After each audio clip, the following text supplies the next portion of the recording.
Sir ఈ అందరూ త్రినాథ్ గారి గురించి మాట్లాడుతున్నారు. ఎస్, నేను కూడా డెఫినెట్లీ అంటే నా కెరీర్లో వెరీ స్టార్టింగ్ మేము వయసుకు వచ్చామనే సినిమాలో 2013లో ఒక ర్యాప్ రాసి అలా ఉంది, నాకు గుర్తుంది. బట్ సార్ని ఫస్ట్ టైం ఆఫీస్ కలవగానే ఫస్ట్ సార్ గుర్తు చేశారు నాకు ఆ మూమెంట్.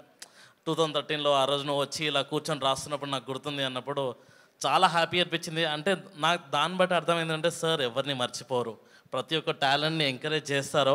అలా ఈరోజు ఈ స్టేజ్ మీద అందరూ హ్యాపీగా స్మైల్ చేస్తున్నామంటే సార్ మీ స్మైల్ మాకు కూడా వచ్చింది, మేము కూడా ఆ సక్సెస్ రేషియోలో ఉన్నాం, చాలా హ్యాపీ ఉంది.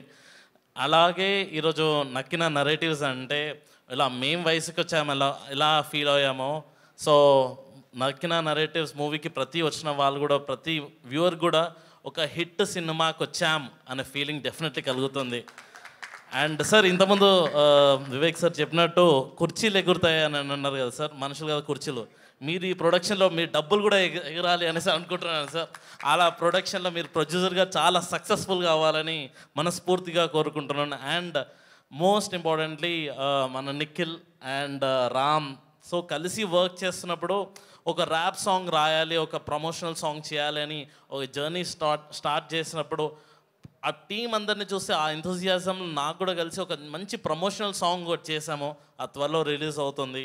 అండ్ మీ అందరికి కూడా I would like to thank Trinath sir, thank you for this opportunity. And also Ram specially is a very very very చాలా హార్డ్ వర్క్. అని నేను చూసిన వాళ్ళు చాలా తక్కువ మందిలో I've seen very few hard working people, అందులో Ram is one among them. And దాన్ని చూసిన ఎంథూజియాజం అయిన నిఖిల్ నుంచి వచ్చిన యూనో ఆ టీం అందరికి కూడా wishing all the best. And also Payal, Maddie, Anji అందరికి కూడా సలీం భాయ్ wishing all the best. And త్వరలో మంచి సాంగ్ ర్యాప్ సాంగ్తో ప్రమోషనల్ సాంగ్స్తో డెఫినెట్లీ వస్తాం. Thank you so much.